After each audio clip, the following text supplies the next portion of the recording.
잘 오셨습니다. 앞뒤 좌우로 은혜 많이 받으시기 바랍니다. 인사 나누시고 말씀 나누겠습니다.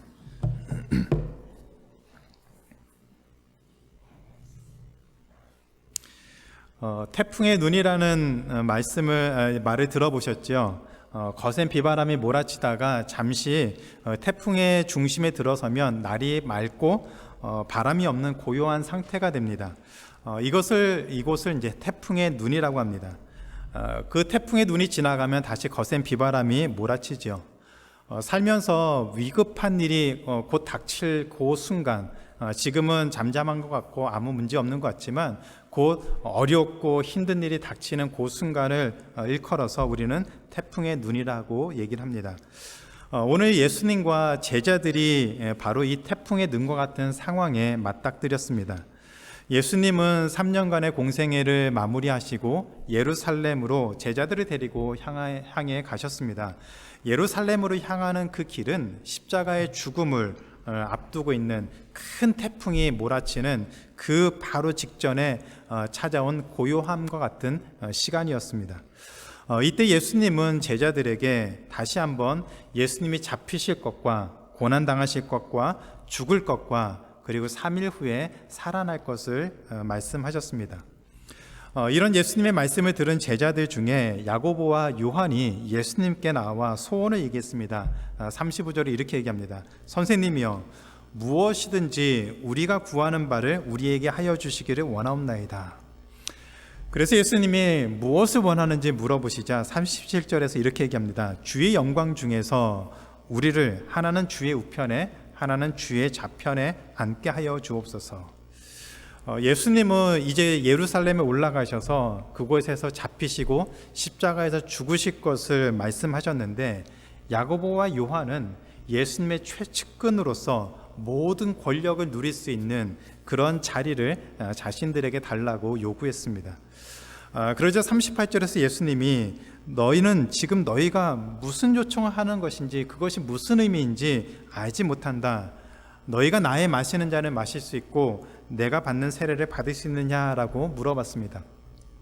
그러자 야고보와 요한이 할 수 있습니다. 그런 자리만 보장된다면, 우리가 그런 권력과 그런 능력을 가질 수 있는 자리만 보장된다면 뭐든지 할 수 있다라고 얘기를 했습니다. 그런데 41절에 보니까 야고보와 요한이 예수님에게 한 말을 듣고 다른 10 제자들이 화를 냈다라고 했습니다. 지금이 어느 때인데 예수님이 이렇게 비장한 마음을 가지고 예루살렘을 향하는데 너희들이 지금 한 자리 차지하자고 그런 요청을 할 때냐라고 그런 생각으로 화를 낸 것이 아니었습니다. 자세히 보면 자기들보다 먼저 예수님에게 높은 자리, 권력을 줄 수 있는 그런 자리를 요구한 것에 대한 분노와 불쾌함의 표현이었습니다. 야고보와 요한만이 아니라 다른 제자들도 똑같은 생각을 하고 있었다는 것이죠. 예루살렘에 올라가서 예수님이 영광 중에 거하실 때 그들이 기대하던 것처럼 예수님이 하나님의 나라, 이스라엘 백성들이 지금까지 기대하던 그런 나라를 세울 때에 자기들도 한 자리 차지할 수 있겠다라는 그런 기대감이 있었습니다. 그 생각을 가지고 들키지 않기 위해서 혼자 가만히 있었는데 야고보와 요한이 먼저 선수를 친 것이죠. 그래서 화가 났습니다. 자칫 잘못하면 자기들이 차지할 수 있다고 생각하는 그 자리를 야고보와 요한에게 빼앗길 수 있다는 그런 생각이 들어서 화가 났습니다. 야고보와 요한뿐만이 아니라 다른 제자들도 높은 자리에 올라 예수님을 따라다닌 것에 대한 보상을 받으려고 했습니다. 예수님을 따라다니면서 그들이 포기했던 것에 대한 헌신의 대가를 세상에서 성공한 사람으로서 인정받고 누리고 싶어 했던 것이죠. 그런데 야고보와 요한이 꺼낸 그 말 때문에 지금까지 속으로만 생각했던, 그들도 나름대로의 어떤 열망이 있고 욕심이 있고 그들도 나름대로 세상에서 성공한 사람으로 인정받고 싶어 했던 그런 생각들이 겉으로 드러난 것뿐이었습니다. 그래서 예수님은 제자들에게 그리스도인의 삶이 무엇인지를 가르쳐 주셨습니다. 제자들에게 주신 그 말씀을 통해서 진정한 섬김이 무엇인지 3가지로 살펴보겠습니다. 첫 번째, 진정한 섬김은 낮아짐으로 시작합니다. 진정한 섬김, 그리스도인의 섬김은 낮아짐으로 시작합니다. 어떻게 해서든 한 자리 차지하려고 했던 그 제자들에게 예수님이 이렇게 말씀하셨습니다. 42절입니다. 이방인의 집권자들이 그들을 임의로 주관하고 그 고관들이 그들에게 권세를 부리는 줄을 너희가 알거니와, 높은 자리에 앉고자 하는 제자들의 소원은, 그들의 요청은 이방인들, 즉 권세를 부리는 사람들의 그 소원과 삶의 모습과 똑같다라고 말씀하셨습니다. 흔히 성공하면 권력을 갖죠. 권세를 잡고 높은 자리에 오릅니다. 그리고 그 위에 서서 그 권력을 휘두르고 그것을 즐기게 됩니다. 그런데 예수님의 세우실 왕국, 예수님이 세우실 하나님의 나라에서의 성공은 세상 사람들이 세상에서 기대하던 그런 성공과는 달랐습니다. 43절에 그것을 구체적으로 이렇게 얘기합니다. 너희 중에는 그렇지 않을지니 너희 중에 누구든지 크고자 하는 자는 너희를 섬기는 자가 되고, 너희 중에 누구든지 으뜸이 되고자 하는 자는 모든 사람의 종이 되어야 하리라. 그리스도인의 성공은 세상 사람들이 기대하는 성공과 굉장히 다르다라고 말씀하고 있습니다. 세상에서 크고자 하는 사람은, 높은 자리에 오르고 싶은 사람은 섬김을 받는 사람이죠. 누군가가 그를 높이 떠받들어주고 그들을 찬양하고 칭송하는 사람이 바로 세상에서 성공한 사람입니다. 그런데 예수님은 크고자 하는 사람은 섬기는 자가 되어야 한다고 말씀하셨습니다. 세상에서 으뜸이 된 사람, 최고의 권력자는 종을 부리는 사람입니다. 그런데 예수님은 그리스도 안에서 최고가 되는 사람은 오히려 모든 사람의 종이 되어야 한다라고 말씀하셨습니다. 자기보다 낮은 사람이 하나도 없다는 생각으로 모든 사람을 낮아진 자리에서 낮은 마음으로 모든 사람을 섬겨야 한다라고 하셨습니다. 더 구체적으로 말하면 자신이 한 일에 대한 보상을 기대할 수가 없는 것이죠. 종이 주인을 섬기는 것은 자신이 한 노력과 수고에 대해서 어떠한 대가를 기대할 수 없는 것입니다. 그저 종으로서 자기가 한 일을 마땅하게 여기고 아무런 대가가 주어지지 않아도 그것을 수용하는 것이 바로 종으로 섬기는 것입니다. 예수님은 성공하기를 원하는 사람, 그리스도 안에서 성공하기 원하는 사람은 그런 종의 모습으로 살아가는 것이다라고 말씀하셨습니다. 그런데 이런 말을 들으면 당장 우리 안에 질문이 생기죠. 누가 저렇게 살고 싶겠습니까? 누가 예수님이 말씀하신 것처럼 그렇게 낮아지고, 소위 말해서 성공한 사람치고 그렇게 낮아진 사람으로 종으로 살고 싶겠습니까? 더 나아가 누가 이렇게까지 하면서 살 수 있겠습니까? 놀랍게도 예수님은 그 낮아짐의 의미가 무엇인지 예수님의 모습을 통해서 보여주셨습니다. 45절에 이렇게 얘기합니다. 인자가 온 것은 섬김을 받으려 함이 아니라 도리어 섬기려 하고 자기 목숨을 많은 사람의 대속물로 주려 함이니라. 하나님의 아들이신 예수님이 큰 분이시고 높은 분이신데 그 예수님이 인자, 사람의 아들로 이 땅에 오셨습니다. 인간으로 낮아지셨지만 여전히 그분은 하나님이시고 모든 인간을 대표한 하나님의 아들이신데도 불구하고 예수님은 섬김을 받으려고 하지 않으시고 오히려 낮아진 자리에서 모든 사람을 섬기려고 하셨습니다. 사람들 위에 군림해서 사람들을 종으로 부리는 것이 아니라 사람들 밑에 낮아져서 모든 사람을 섬기는 자리로 예수님이 나아가셨다라고 하고 있습니다. 세상에서 높은 자리에 있는 사람은 자기 뜻대로 모든 것을 끌고 가고 자기 뜻대로 원하는 대로 모든 것을 하려고 하지만, 낮은 자리에서 섬기는 사람은 자신이 섬기는 사람을 높이고 그가 원하는 것을 하려고 몸부림을 치게 됩니다. 남을 비방하고 깎아내려서 자신을 부각시키고 자기가 원하는 것을 얻으려고 하는 것이 아니라 자신이 섬기는 사람을 어떻게든지 세워주기 위해서 그를 높이고 그의 장점을 찾아서 세워주는 것이 바로 낮은 자세로 섬기는 삶이다라고 말씀을 하고 있습니다. 그런데 솔직히 말하면 예수님의 말씀을 들으면 이해가 되기도 하고 그렇게 살고 싶은 마음이 들지만 쉽지 않다는 것이 느껴지죠. 예수님이니까 그렇게 살았지 우리는 죽었다 깨어나도 그 정도는 못할 거라고 스스로를 생각합니다. 그리고 낮아지는 것보다는 높아지고 인정받는 삶을 더 기대하고 살아갈지도 모르겠습니다. 제자들처럼 자신들이 수고한 것에 대한 그런 대가를 우리도 기대하고 또 그것을 은근히 바랄지도 모르겠습니다. 내가 이 정도로 교회와 공동체를 위해서 헌신했으니까 사람들이 인정해 주기를 바라는 마음이 우리 안에도 있겠지요.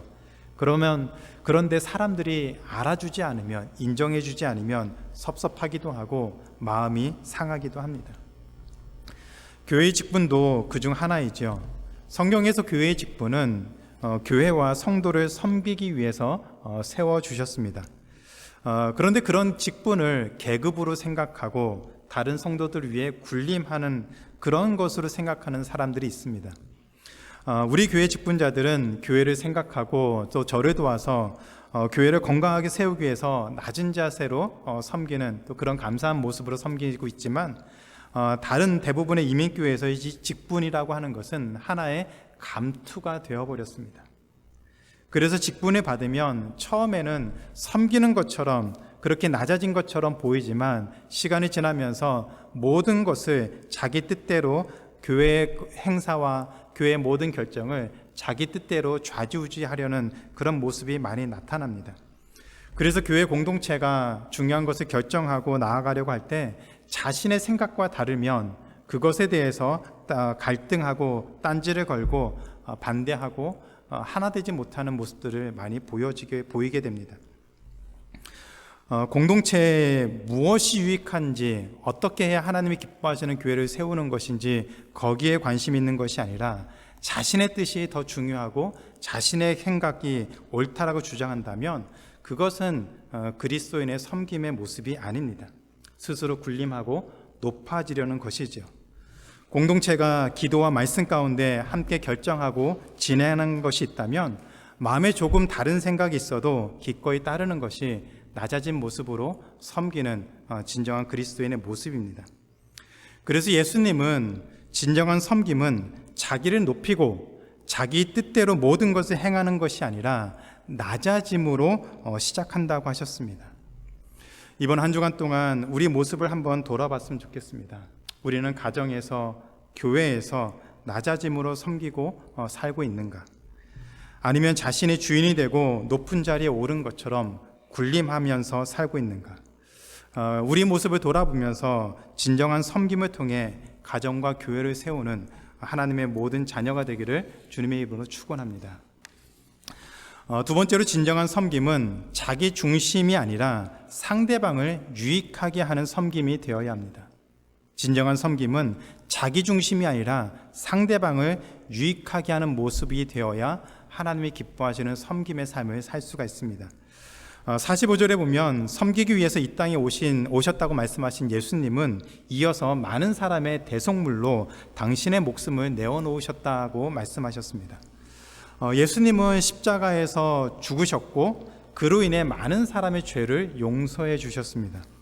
그래서 십자가에 죽기까지 섬기셨던 예수님은 많은 사람을 유익하게 하셨죠. 예수님 자신에게 유익하기 위해서 십자가에서 죽으신 것이 아니라 모든 사람의 죄를 사하기 위해서 예수님은 십자가에서 돌아가셨습니다. 이 사실은 마가복음 10장 44절에서도 찾아볼 수 있습니다. 너희 중에 누구든지 으뜸이 되고자 하는 자는 모든 사람의 종이 되어야 한다고 하셨습니다. 섬기는 사람은 모든 사람의 종이 되어야 한다고 하셨습니다. 좀 전에 말씀드린 것처럼 종은 자신이 원하는 것을 하는 사람이 아닙니다. 자신이 섬기는 주인이 원하는 것에 명령에 순종하는 사람입니다. 종의 모든 관심과 삶은 자신의 섬기는 주인을 유익하게 하는 것에 있습니다. 그래서 자신의 말이나 행동이 주인의 심기를 불편하게 하지 않으려고 애쓰는 삶을 살게 되죠. 어떤 상황 가운데서도 주인을 기쁘게 하고 주인을 유익하게 만드는 것이 바로 종의 모습입니다. 그래서 으뜸되고자 하는 사람은 모든 사람의 종이 되어야 한다는 말씀은 그리스도인의 섬김은 자기 중심이 아니라 자신이 섬기는 사람, 철저하게 섬김을 받는 사람이 중심이 되어서 섬기는 모습으로 나아간다라고 얘기를 하고 있습니다. 그런데 이처럼 상대방을 유익하게 하는 섬김이 우리에게 불편하기도 하고 어렵기도 합니다. 모든 인간은 철저하게 자기중심적이죠. 이것은 모든 인간이 가지고 있는 죄의 근본이고 실제적인 모습입니다. 사춘기 아이들을 보면 지극히 자기중심적이죠. 모든 세계가 자기를 중심으로 돌아가고 온 우주가 자기 중심으로 돌아간다라고 생각합니다. 어른들은 그런 모습을 감출 수 있습니다. 다른 사람들에게 들키지 않으면서 자기 중심적으로 생각하고 은근히 그렇게 생각하고 살아갈 수 있습니다. 그럼에도 불구하고 모든 사람은 여전히 자기 중심적인 생각이 지배적이고 그런 모습을 쉽게 떨쳐버릴 수가 없습니다. 그래서 섬김을 할 때도, 다른 사람을 섬길 때에도, 교회를 섬길 때에도 상대방을 배려하고 섬기는 것보다는 자신의 만족과 자신의 유익을 위한 행동으로 섬김의 모습을 드러낼 때가 많이 있습니다. 때로는 죄책감을 덜기 위해서 하는 행동일 수도 있고, 다른 사람들에게 내세우고 보여주는 모습으로 하는 행동일 수도 있습니다. 흔히 도와주고 욕을 먹는다는 말을 하지요. 그 말은 도움을 받는 사람이 문제일 때도 있지만 도와준 사람이 문제가 될 때도 있습니다. 상대방을 배려하지 않고 자기중심적으로 도와주면 오히려 도와주지 않은 것보다 안 좋은 결과를 만들 때가 있습니다. 그래서 진정한 섬김은 자기중심적인 그런 모습으로 섬기는 것이 아니라 상대방을 배려하고 상대방을 유익하게 하는 모습으로 섬기는 것이 진정으로 복의 통로가 되는 모습이라는 것을 기억해야 됩니다. 우리는 철저하게 자기중심적인 사람입니다. 이것을 우리가 인정한다면 우리의 모습과 행동과 말과 태도에서 이 모든 것이 내가 원하는 대로 섬기고 그것에 만족하는 것이 아니라 내가 하는 것을 통해서 상대방이 또 교회가 공동체가 유익하게 하는 모습이 무엇인지를 다시 한번 고민해서 거기서부터 우리의 모습을 돌아보는 것이 진정으로 그리스도인의 섬김의 모습입니다.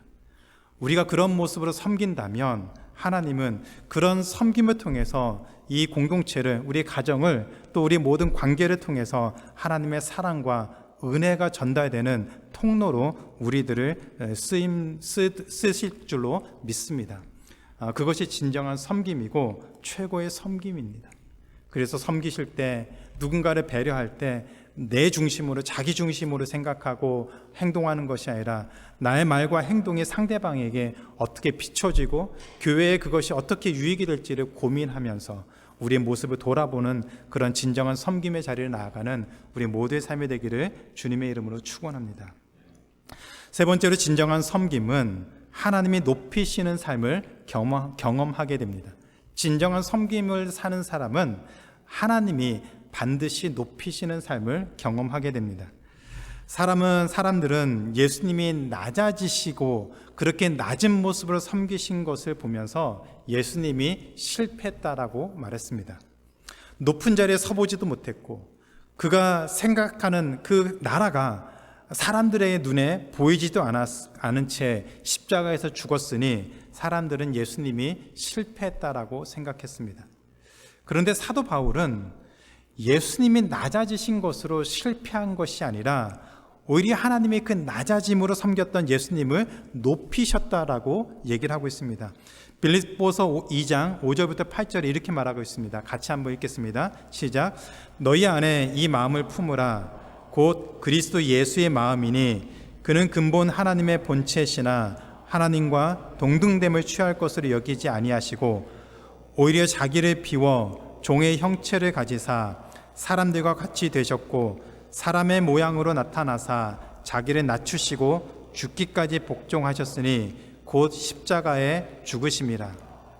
세상의 왕은 대접받고 사람들의 목숨을 담보로 자기 목숨을 지키지만 예수님은 낮아지셨고 사람들에게 대접받지 않으시고 오히려 사람들을 위해서 당신의 목숨을 내어 놓으셨습니다.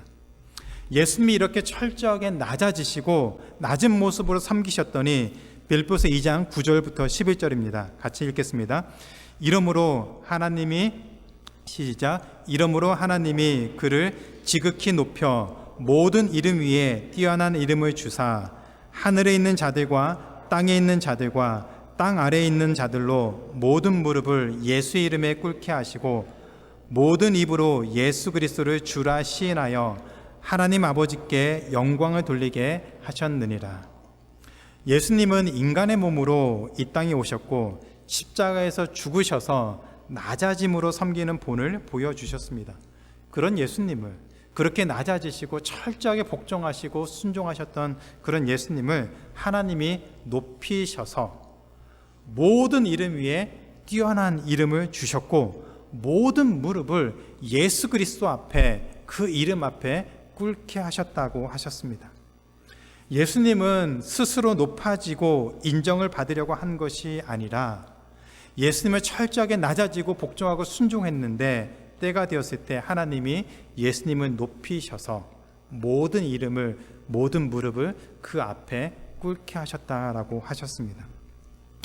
이 사실은 진정한 섬김에 대해서 중요한 점을 우리에게 가르쳐주고 있습니다. 그리스도인의 섬김은 스스로 높아지는 것이 아니라 하나님이 높이시는 삶을 통해서 완성됩니다. 우리가 하나님의 자녀로서 가정을, 교회를, 공동체를 섬길 때 그 섬김의 완성은 우리가 스스로 높아지고 우리의 모습을 자랑하고 드러내어서 인정받는 것으로 완성되는 것이 아니라 우리는 우리 할 바를 다할 때 하나님이 그런 우리를 높이 세우시는 것으로 완성이 됩니다. 그러면 때가 되었을 때 하나님이 높이는 삶을 경험할 수가 있습니다. 하나님이 인정해 주시고 하나님이 높이시는 삶이 진짜 복된 삶입니다. 믿으십니까? 우리 스스로 우리를 자꾸 높이면서 인정받으려고 하는 그런 모습으로 살아가는 것이 진짜 복된 삶이 아니라 하나님이 우리를 높이시는 삶이 진짜 복된 삶입니다. 하나님이 우리를 높이시면 우리 인생이 어떻게 될지 여러분 상상할 수 있습니까? 저는 상상할 수가 없습니다. 우리 자녀들이 하나님이 인정해 주시고 하나님이 우리 자녀들을 높이시면 이들의 인생이 어떻게 될지 여러분 상상할 수가 있습니까? 우리의 상상 밖의 일이 일어나게 될 줄로 믿습니다. 우리가 진정으로 하나님 앞에 낮아지고 겸손하게 섬기고 모든 영광을 하나님께 돌리며 하나님께 모든 공을 돌린다면 그런 우리의 삶을 하나님이 인정해 주시고 우리를 높이시면 하나님이 인정해 주시고 복 주시는 그 삶의 모습이 어떻게 될지 우리는 상상할 수가 없을 것 같습니다. 그러나 그런 하나님의 인도하심, 인정을 기대하지 못하고 그저 우리가 사람들에게 인정받고 사람들에게 칭찬받고 사람들에게 칭송받기 위해서 행동하고 기대하면서 살아간다면 그런 인정과 그런 칭찬은 사실 우리에게 의미가 없습니다. 마태복음 6장 1절과 2절에서 예수님이 이렇게 말씀하셨습니다. 사람에게 보이려고 그들 앞에서, 사람들 앞에서 너희 의를 행치 않도록 주의하라. 그렇지 아니하면 하늘에 계신 너희 아버지께 상을 얻지 못하느니라. 그러므로 굳이 할 때에 외식하는 자가 사람에게 영광을 얻으려고 회당과 거리에서 하는 것 같이 너희 앞에 나팔을 불지 말라. 진실로 너희에게 이르노니 저희는 자기 상을 이미 받았느니라. 사람들에게 칭찬받고 인정받고 그것을 즐기면 하나님에게 아무것도 받지 못한다고 하셨습니다. 그러면 계산이 빠르시죠? 그러면 손해 아닙니까? 우리가 사람들에게 인정받고 칭찬받고 사람들이 높여주는 삶으로 만족하며 산다면 그것 때문에 하나님이 우리를 더 이상 칭찬하지 않으시고 인정하지 않으시면 그럼 우리는 결국 손해 아닙니까?